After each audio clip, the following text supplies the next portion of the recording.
আওয়ামী লীগকে নিষিদ্ধের দাবিতে অবস্থান করছে শহীদ মিনারে জুলাই বিপ্লবে আহত পঙ্গুত্ব বরণকারীরা। দাবি একটাই, আওয়ামী লীগকে নিষিদ্ধ করতে হবে। দীর্ঘ ৮ মাস পেরিয়ে গেলেও এখন পর্যন্ত অন্তর্বর্তী সরকার সুনির্দিষ্টভাবে আওয়ামী লীগের কোনো বিচার করতে পারেনি। তার দাবিতে আবারও রাজপথে নেমেছেন জুলাই বিপ্লবে আহত এবং পঙ্গুত্ব বরণকারীরা। আন্দোলনকারীদের দাবি, কোনো চক্রান্ত করে অভ্যুত্থানের খুনি দল আওয়ামী লীগকে পুনর্বাসনের চেষ্টা করা যাবে না। ছাত্র জনতার মধ্যে ছোটখাটো বিষয়ে মতনৈক্য থাকলেও আওয়ামী লীগকে নিষিদ্ধ করার বিষয়ে সবার মত একই।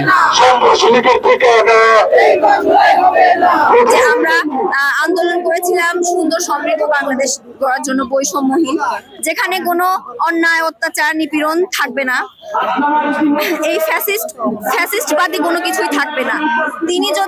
তিনি যদি আওয়ামী লীগ সরকারকে নিষিদ্ধ ঘোষণা না করেন, 24 ঘন্টা, আমাদের 48 ঘন্টা আলটিমেটাম দেওয়া আছে, যদি তিনি না করেন, আমরা একটা সরকারকে তাড়িয়েছি, তাকেও তার জায়গা থেকে সরাতে আমরা মোটেও পিছপা হব না। এদেশে আওয়ামী লীগ আর রাজনীতি করতে পারবে না। জুলাইয়ের আহত যোদ্ধারা আরও বলেন, বিপ্লবের ৮ মাস পেরিয়ে গেলেও আমরা এখনও খুনিদের বিচার শুরুর প্রক্রিয়া দেখতে পারিনি। রক্তের দাগ শুকায়নি, কিন্তু এর মধ্যেই বিভিন্ন রাজনৈতিক দল আওয়ামী লীগকে পুনর্বাসনের চেষ্টা করে যাচ্ছে।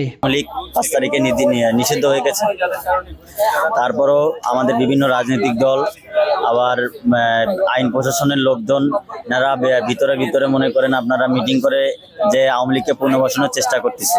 এটা আমরা কোনোভাবে মেনে নিতে পারবো না। আমাদের ৩০,০০০ আহত এবং ২,০০০ শহীদ পরিবারের আমরা দরকার পড়লে আবারও রক্ত দেবো রাজপথে, তবু বাংলাদেশে আওয়ামী লীগের কোনো স্থান হবে না।